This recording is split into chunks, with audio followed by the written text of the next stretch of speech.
forgive me for my head being out of the video. Here I am. But I wanted to make sure that you could see Dash, which means you're not going to get to see my head. So thinking about the jumping issue as something that's really difficult for you, I wanted to start addressing that with some healthy foundation in an obedience command. So the easiest obedience command generally is sit. What I found with Dash was that I think he knows the word, or he did know the word sit, but he was so distracted, constantly looking here and there, and every sound he heard and everything he saw in his periphery, everything was distracting him. So I could hardly get him to comply with anything. He wasn't being defiant. It was like I couldn't get his attention. So the first thing I did was I put him on this long line. I'm going to give you a shorter version of it. It's a slip lead near his neck. And the reason that I have this is twofold. One, so that if he starts to wander away from me, I can step on it so he can't go anywhere. He can't just drift off. But the other reason is that if he starts to jump with you, you can step on it so that it's short enough to cut off the jump. So as he jumps, he self-corrects himself, which he has stopped doing with me. So here's the idea. When I started working with him on the sit, if I held a treat in front of him, he automatically stood up on his hind legs to dance. So somebody taught him to do that. And that will only feed his jumping habit. So we want to nip that in the bud. That's our first step. What we want him to understand is, when I turn to you, I have something you want. You don't get it until your butt hits the floor. Somebody was giving him treats when he stood up. So somebody set us up for this jumping issue. So what we want to do is unteach that. So I don't even know if he'll do it for me now, but here's what was happening. First off, I was buying his attention. Every time he looks at me without me talking to him, I've been giving him a treat. That lets him know that I really I'm rewarding his attention to me.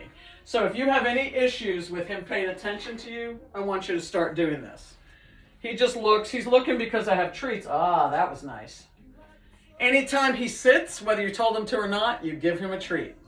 So here's what was happening. The way that I teach sit is I take a treat, open hand, and I put my thumb on it to hold it. So when I'm teaching a dog a command, I do a hand signal, and I say, sit. So I sort of move toward the dog's head and up a little bit, so that the dog ends up kind of doing this, looking back and leaning back a little bit. I'll show you in a second. So when I first held the treat out like this, he started standing and dancing, and I just waited. I didn't correct him. I didn't say no. I didn't say I didn't say anything. I just kept moving the treat so that he had to keep backing up, and eventually he sat because he physically just needed to. And then I rewarded him. So let's see if we can get him to do this. Come here, bud. Come here. Oh boy. You ready? Yes. Good boy. So you see that just with the hand signal, he's starting to get it now. Yes. Good boy. Come here, bud. Come here. I'm just throwing a treat on the floor to get him moving, get him off of that position. Dash, sit.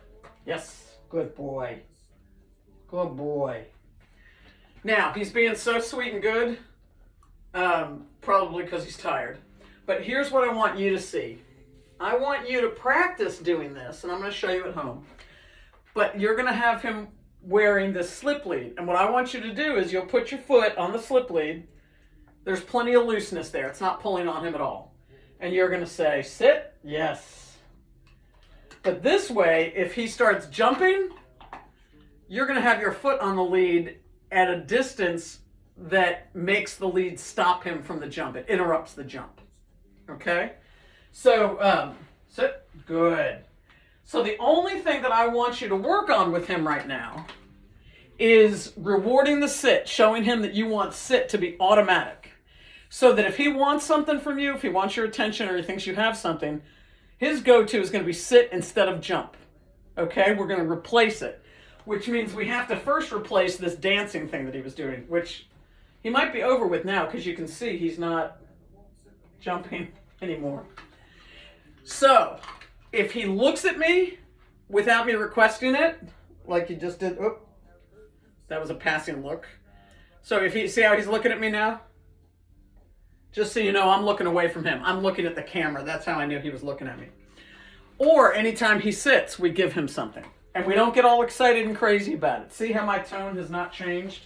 If he does something I like, I say, yes. Good boy. Good.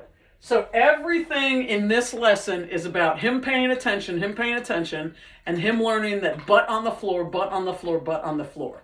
Now, you are not always going to have him sitting every single time. But what we're doing right now is using the sit command to interrupt the cycle of jumping. This way, what you're saying to him is not that, not jumping, not standing, this. So you see how he's now, this is like his go-to position for me right now, which is terrific. So that is all, let's not make this complicated. That is all we're going to work on right now. So I'll show you when I get to your house in a little bit. All right, over now.